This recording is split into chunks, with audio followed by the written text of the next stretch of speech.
കഴിഞ്ഞ ക്ലാസ്സിൽ നമ്മൾ സ്വിച്ച് സ്റ്റേറ്റ്മെൻറ്റിനെ പറ്റിയിട്ടാണ് പറഞ്ഞത് അല്ലേ. എന്താണ് സ്വിച്ച്, അതിൻ്റെ സിൻടാക്സ്, പ്രോഗ്രാംസ് എല്ലാം നമ്മൾ പറഞ്ഞായിരുന്നു. അപ്പോൾ അതിൻ്റെ ചെറിയൊരു പോർഷനും കൂടി നമുക്ക് ഈ ക്ലാസ്സിൽ നോക്കാനുണ്ട്. അതായത് switch statement else if ladder പോലെയാണെന്ന് നമ്മൾ പറഞ്ഞായിരുന്നല്ലോ.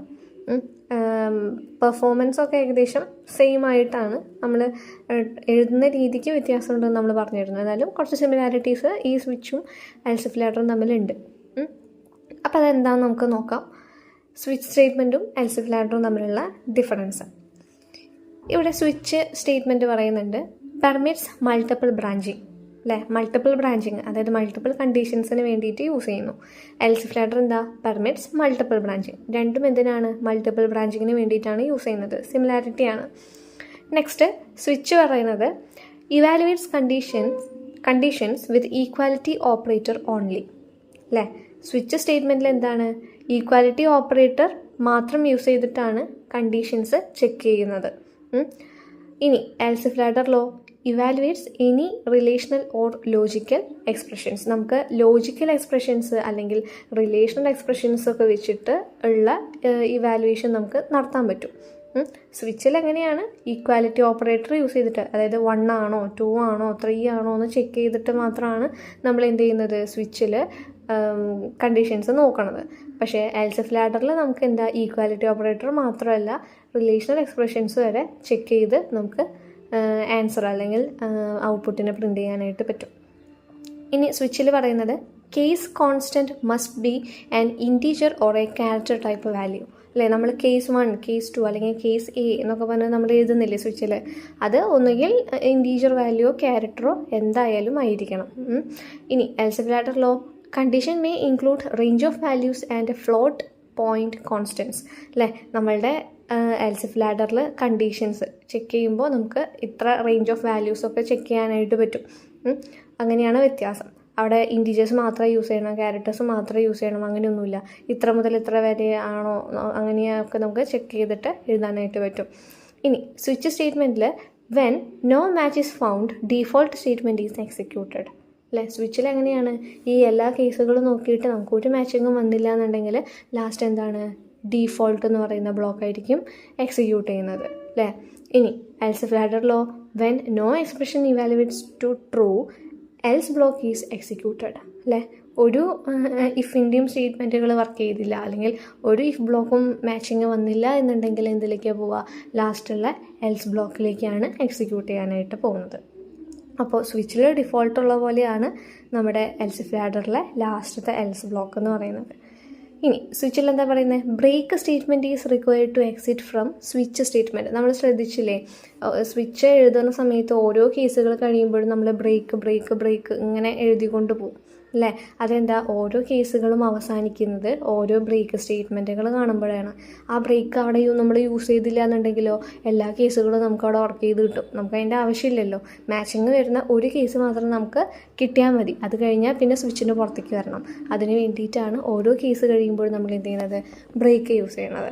ഇനി എൽസ് ഇഫ് ലാഡറിലേക്ക് വരുമ്പോഴോ program control automatically goes out after the completion of A block അല്ലേ. അവിടെ ഇൻഡൻറ്റേഷനാണ് അല്ലെങ്കിൽ കേളി ബ്രാക്കറ്റ് യൂസ് ചെയ്യുന്നതുകൊണ്ട് ഓട്ടോമാറ്റിക്കലി ഓരോ കണ്ടീഷൻസ് ചെക്ക് ചെയ്തിട്ട് ട്രൂ ആയി കഴിഞ്ഞാൽ ഓട്ടോമാറ്റിക്കലി അത് പുറത്തേക്ക് വരും. അവിടെ നമ്മൾ പ്രത്യേകം ഒരു കീവേഡ് യൂസ് ചെയ്യേണ്ട കാര്യമില്ല. ഇനി സ്വിച്ചിൽ വരുമ്പോൾ more efficient when the same valuable or expression is compared against A set of values or equality. അതായത് ഇപ്പോൾ നമ്മൾ സെയിം വാരിയബിൾസോ അല്ലെങ്കിൽ സെറ്റ് ഓഫ് വാല്യൂസോ ഒക്കെ മാച്ചിങ് നോക്കാൻ വേണ്ടിയിട്ടൊക്കെ നമുക്ക് കൂടുതലും എഫിഷ്യൻ്റ് ആയിട്ടുള്ള കോഡാണ് സ്വിച്ച് നമുക്ക് തരുന്നത്. പിന്നെ എൽസ് ഇഫ് ലാഡറിലേക്ക് വരുമ്പോൾ more flexible and versatile compared to switch. അതായത് കുറച്ചുകൂടി ഫ്ലെക്സിബിലിറ്റി, അതായത് സ്വിച്ചിനെ വെച്ച് കമ്പയർ ചെയ്യുമ്പോൾ കുറച്ചുകൂടി ഫ്ലെക്സിബിലിറ്റി കൂടുതൽ നമ്മളുടെ എൽസ് ഇഫ് ലാഡറിനാണ്. അപ്പോൾ ഇത്രയാണ് സ്വിച്ചും എൽസ് ഇഫ് ലാഡറും തമ്മിലുള്ള ഡിഫറൻസ്. നല്ല രീതിക്ക് പഠിക്കുക. പിന്നെ ഒന്നാമത് രണ്ടും എങ്ങനെയാണ് എഴുതുന്നത് അല്ലെങ്കിൽ അതിൻ്റെ സ്ട്രക്ചർ നോക്കിയാൽ തന്നെ ഒരുവിധം നമുക്ക് ഡിഫറൻസ് ആണെങ്കിലും സിമിലാരിറ്റീസ് ആണെങ്കിലും നമുക്ക് പറയാനായിട്ട് പറ്റും. അപ്പോൾ രണ്ടിൻ്റെയും സിൻടാക്സും അല്ലെങ്കിൽ പ്രോഗ്രാംസൊക്കെ എന്തായാലും മസ്റ്റായിട്ട് അറിഞ്ഞിരിക്കേണ്ട കാര്യങ്ങളാണ്. ഇനി നമ്മുടെ നെക്സ്റ്റ് ഒരു ടോപ്പിക്കാണ് കണ്ടീഷണൽ ഓപ്പറേറ്റർ. നമ്മൾ മുൻപ് പരിചയപ്പെട്ടിട്ടുണ്ട് അല്ലേ കണ്ടീഷണൽ ഓപ്പറേറ്ററിനെ. ഈ ക്വസ്റ്റ്യൻ മാർക്ക് കോളൻ അതിനെയാണ് നമ്മൾ കണ്ടീഷണൽ ഓപ്പറേറ്റേഴ്സ് അല്ലെങ്കിൽ കണ്ടീഷണൽ ഓപ്പറേറ്റർ എന്ന് പറയുന്നത്. അപ്പോൾ ഇതിന് വേണ്ടിയിട്ടാണ് നമ്മൾ യൂസ് ചെയ്യുന്നതെന്ന് പഠിച്ചതാണ് അല്ലേ. ഒരു കണ്ടീഷൻ ചെക്ക് ചെയ്യുന്നു, അത് ട്രൂ ആണെങ്കിൽ കോളൻ അതിനിപ്പുറത്തുള്ളത് വർക്ക് ചെയ്യും, ഫോൾസ് ആണെങ്കിൽ കോളൻ്റെ അപ്പുറത്തുള്ളത് വർക്ക് ചെയ്യും എന്നൊക്കെ നമ്മൾ നേരത്തെ പഠിച്ചിട്ടുള്ളതാണ്. ഇവിടെ സിൻടാക്സ് തന്നിട്ടുണ്ട്. ഈ ബ്ലൂ കളറിൽ എഴുതിയിട്ടുള്ളത് നോക്കുക. Text expression question mark true case code colon false case code. ഇവിടെ എന്താ ചെയ്യുക, ടെക്സ്റ്റ് എക്സ്പ്രഷൻ ചെക്ക് ചെയ്യും, അത് കണ്ടീഷനാണ്. കണ്ടീഷൻ ട്രൂ ആണെങ്കിൽ ട്രൂ കേസ് കോഡ് വർക്ക് ചെയ്യും, കണ്ടീഷൻ ഫോൾസ് ആണെങ്കിൽ ഫോൾസ് കേസ് കോഡ് വർക്ക് ചെയ്യും. ഇപ്പോൾ നമ്മുടെ ഇഫ് എൽസ് ഇല്ലേ അതേപോലെ തന്നെ വേറെ രീതിക്ക് നമ്മൾ എഴുതുന്നു എന്ന് മാത്രമേ ഉള്ളൂ. ഇഫ് എൽസിൻ്റെ അതേ കോഡ് തന്നെ. ഇഫ് ട്രൂ ആണെങ്കിൽ ഇഫിൻ്റെ ബ്ലോക്ക് വർക്ക് ചെയ്യും, ഇഫ് ഫോൾസ് ആണെങ്കിൽ എൽസിൻ്റെ ബ്ലോക്ക് വർക്ക് ചെയ്യും. അതേ കോൺസെപ്റ്റ് തന്നെയാണ്. നമ്മളിതൊരു ഒറ്റ ലൈനിൽ എഴുതുന്നു എന്ന് മാത്രം. അപ്പോൾ അതിന് വേണ്ടിയിട്ട് നമ്മൾ യൂസ് ചെയ്യുന്ന ഓപ്പറേറ്ററാണ് കണ്ടീഷണൽ ഓപ്പറേറ്റർ. ഇനി കണ്ടീഷണൽ ഓപ്പറേറ്റർ യൂസ് ചെയ്തിട്ടുള്ളൊരു പ്രോഗ്രാം തന്നിട്ടുണ്ട്. To find the larger number using the conditional operator അല്ലേ. അതായത് രണ്ട് നമ്പേഴ്സിൽ ഏറ്റവും വലുത് കണ്ടുപിടിക്കണം. അത് നമ്മൾ ഇഫ് എൽസ് വെച്ചിട്ട് ചെയ്തിട്ടുള്ളതാണ്. അതേ സെയിം ക്വസ്റ്റ്യൻ തന്നെ നമ്മൾ കണ്ടീഷണൽ ഓപ്പറേറ്റർ വെച്ചിട്ട് ചെയ്യണം കേട്ടോ. അപ്പോൾ ഹെഡേഴ്സ് നോക്കുക. Hash include IO string using namespace std ഇൻറ്റ് main. ഇനി നമുക്ക് എത്ര വാരിയബിൾസ് വേണം? 2 വാരിയബിൾസ് മതി കമ്പയർ ചെയ്യാനായിട്ട് അല്ലേ. അപ്പോൾ നമ്മൾ ഇൻറ്റിൽ ഇൻറ്റ് num1, num2 2 വാരിയബിൾസ് ഇൻറ്റ് ടൈപ്പിൽ നമ്മൾ ഡിക്ലെയർ ചെയ്തു. ഒരു മെസ്സേജ് വയ്ക്കുക, സി ഔട്ടിൽ എൻ്റർ 2 numbers വെച്ചു. നമ്മൾ എൻ്റർ ചെയ്യണം അല്ലേ, സി ഇൻ num1 num2. അപ്പോൾ നമ്മൾ 2 നമ്പേഴ്സ് എൻ്റർ ചെയ്തു. ഇനി എന്ത് ചെയ്യേണ്ടത്? ചെക്ക് ചെയ്യണം. ചെക്ക് ചെയ്യാൻ എന്ത് ചെയ്യേണ്ടത്? ഇവിടെ കണ്ടോ, conditional ഓപ്പറേറ്ററാണ്. num1 greater than num2 അതാണ് നമ്മുടെ കണ്ടീഷൻ. ട്രൂ ആണോ എന്ന് ചെക്ക് ചെയ്യുക. അപ്പോൾ എന്താ ക്വസ്റ്റ്യൻ മാർക്ക്. ട്രൂ ആണെങ്കിൽ സി ഔട്ടിൽ എന്താ പ്രിൻറ്റ് ചെയ്യേണ്ടത്? num1 ഈസ് ലാർജർ എന്ന് പ്രിൻറ്റ് ചെയ്യണം. ഫോൾസ് ആണെങ്കിലോ num2 ഈസ് ലാർജർ എന്ന് പ്രിൻറ്റ് ചെയ്യണം. അതാണ് ഇവിടെ എഴുതിയിട്ടുള്ളത്. num1 greater than num2 question mark. True കേസിൽ എന്താ എഴുതേണ്ടത്? C out num1 is larger അതായിരിക്കണം നമുക്ക് വരേണ്ടത്. ഇനി ഫോൾസ് കേസ് കോഡ് എന്താ എഴുതേണ്ടത്? Colon C out num2 is larger. ഇത്രയേ ഉള്ളൂ. ലാസ്റ്റ് റിട്ടേൺ 0 പറയാം. അപ്പോൾ നമ്മളിവിടെ num1 num2 കമ്പയർ ചെയ്യുമ്പോൾ num1 ആണ് ഗ്രേറ്റർ, അതല്ല അത് ട്രൂ ആണെന്നുണ്ടെങ്കിൽ C out num1 is larger എന്ന് പറഞ്ഞിട്ടുള്ള കേസ് ആയിരിക്കും നമുക്ക് വർക്ക് ചെയ്ത് വരിക. ഇനി അത് ഫോൾസ് ആണെന്നുണ്ടെങ്കിൽ C out num2 is larger എന്ന് പറയുന്ന ഭാഗമായിരിക്കും നമുക്ക് എക്സിക്യൂട്ട് ചെയ്ത് വരുന്നത്. ഇനി നമ്മളുടെ നെക്സ്റ്റ് ടോപ്പിക്കാണ് ഐട്രേഷൻ സ്റ്റേറ്റ്മെൻറ്റ്. നമ്മളെന്താ പഠിച്ചുകൊണ്ടിരിക്കുന്നത്? കൺട്രോൾ സ്റ്റേറ്റ്മെൻറ്റ്സ് ആണ്. അത് 2 ഉണ്ട് നമ്മൾ പഠിച്ചു. ഒന്ന് ഡിസിഷൻ മേക്കിംഗ് സ്റ്റേറ്റ്മെൻറ്റും ഒന്ന് ഐട്രേഷൻ സ്റ്റേറ്റ്മെൻറ്റ്സും. അപ്പോൾ ഡിസിഷൻ മേക്കിംഗ് സ്റ്റേറ്റ്മെൻറ്റ്സ് നമ്മളുടെ കഴിഞ്ഞു. അതിലാണ് നമ്മൾ ഇഫും ഇഫ് എൽസും നെസ്റ്റഡ് ഇഫും എൽസ് ഇഫ് ലാഡർ സ്വിച്ച് ഇതൊക്കെ പഠിച്ചത്, കണ്ടീഷണൽ ഓപ്പറേറ്ററൊക്കെ. ഇനി നമ്മളുടെ നെക്സ്റ്റ് കൺട്രോൾ സ്റ്റേറ്റ്മെൻറ്റാണ് ഐട്രേഷൻ സ്റ്റേറ്റ്മെൻറ്റ്സ്.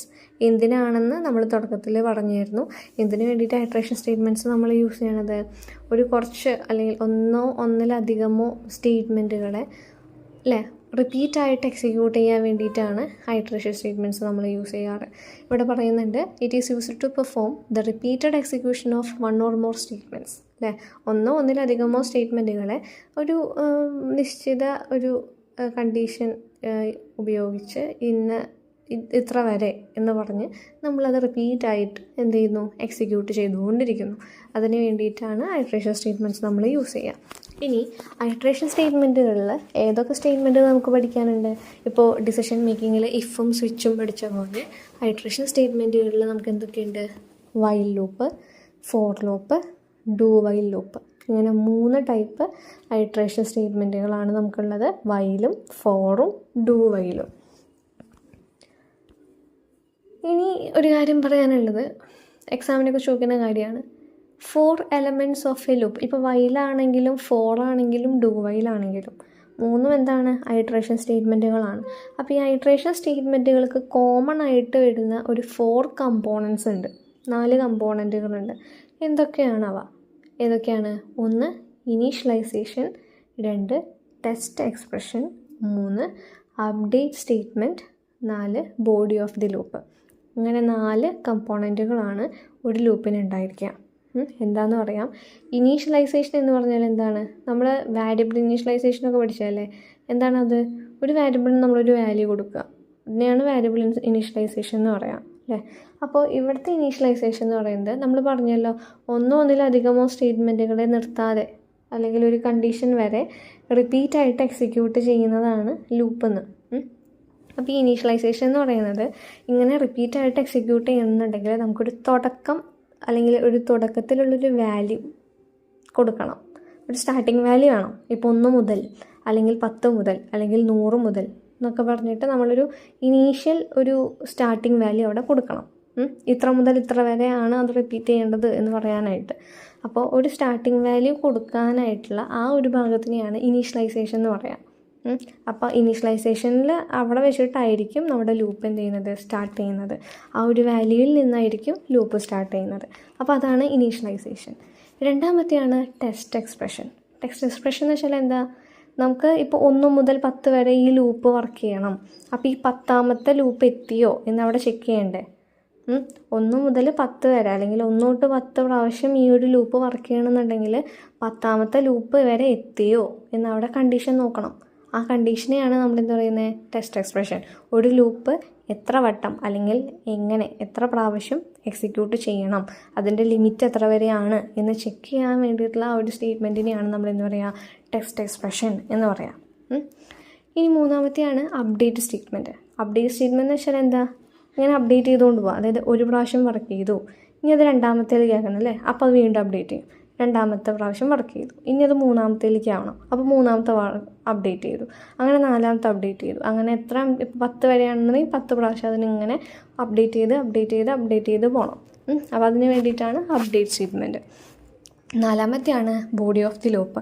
എന്ന് വെച്ചാൽ എന്താ, എന്ത് സ്റ്റേറ്റ്മെൻറ്റുകളെയാണോ ഇതുപോലെ ഇങ്ങനെ ഇട്ട് റിപ്പീറ്റ് ചെയ്യുന്നത്, ആ സ്റ്റേറ്റ്മെൻറ്റിനെയാണ് നമ്മൾ ബോഡി ഓഫ് ദി ലൂപ്പ് എന്ന് പറയുന്നത്. അതായത് ഒരു കാര്യത്തിനെ ആയിരിക്കുമല്ലോ നമ്മളിങ്ങനെ റിപ്പീറ്റ് ചെയ്ത് കൊണ്ടുപോകുന്നത്. അപ്പോൾ എന്തിനെയാണ് അവിടെ റിപ്പീറ്റ് ചെയ്യിക്കുന്നത്, ആ ഒരു സ്റ്റേറ്റ്മെൻറ്റുകളെയാണ് നമ്മൾ ബോഡി ഓഫ് ദ ലൂപ്പ് എന്ന് പറയാം. അപ്പോൾ ഇത് ഇമ്പോർട്ടൻ്റ് ആണ്. നമ്മുടെ 4 കമ്പോണൻറ്റ്സ് അല്ലെങ്കിൽ 4 എലമെൻറ്റ്സ് ആണ് ഒരു ലൂപ്പിൻ്റെ. അപ്പോൾ നമുക്ക് ആദ്യം നോക്കാനുള്ളത് വൈൽ സ്റ്റേറ്റ്മെൻ്റ് ആണ്. എന്താണ് വൈൽ ലൂപ്പ് അല്ലെങ്കിൽ വൈൽ സ്റ്റേറ്റ്മെൻറ്റ്? അപ്പോൾ വൈൽ ലൂപ്പ് എന്ന് പറയുന്നത് ഇവിടെ പറയുന്നുണ്ട്, it is an entry controlled loop. Entry controlled loop എന്താണെന്ന് നമ്മൾ മുന്നേ പഠിച്ചിട്ടുണ്ട്. ഫ്ലോ ചാർട്ടൊക്കെ പഠിച്ച സമയത്ത് നമ്മൾ പഠിച്ചിട്ടുണ്ട് അല്ലേ. ആദ്യം കണ്ടീഷൻ ചെക്ക് ചെയ്ത് അത് ട്രൂ ആയാൽ മാത്രമായിരിക്കും അതിൻ്റെ body of the loop work ചെയ്യുക. എല്ലാതും കണ്ടീഷൻ ചെക്ക് ചെയ്തതിന് ശേഷം മാത്രമായിരിക്കും നടക്കുന്നത് എക്സിക്യൂഷനൊക്കെ. അപ്പോൾ അത്തരത്തിലുള്ള സ്റ്റേറ്റ്മെൻറ്റുകളാണ് എൻട്രി കൺട്രോൾഡ് ലൂപ്പ്. അപ്പോൾ ഈ നമ്മുടെ വൈൽ ലൂപ്പ് എന്താണ്, എൻട്രി കൺട്രോൾഡ് ലൂപ്പാണ്. ഇനി വൈലിൻ്റെ സിൻടാക്സ് നോക്കിയേ.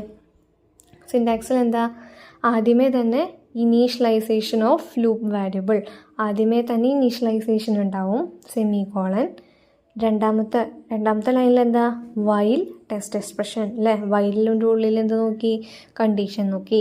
കണ്ടീഷൻ നോക്കിയിട്ട് വൈലിൻ്റെ സ്റ്റേറ്റ്മെൻറ്റ് ഉള്ളിൽ എഴുതുക, ബോഡി ഓഫ് ദി ലൂപ്പ് എഴുതി അല്ലേ.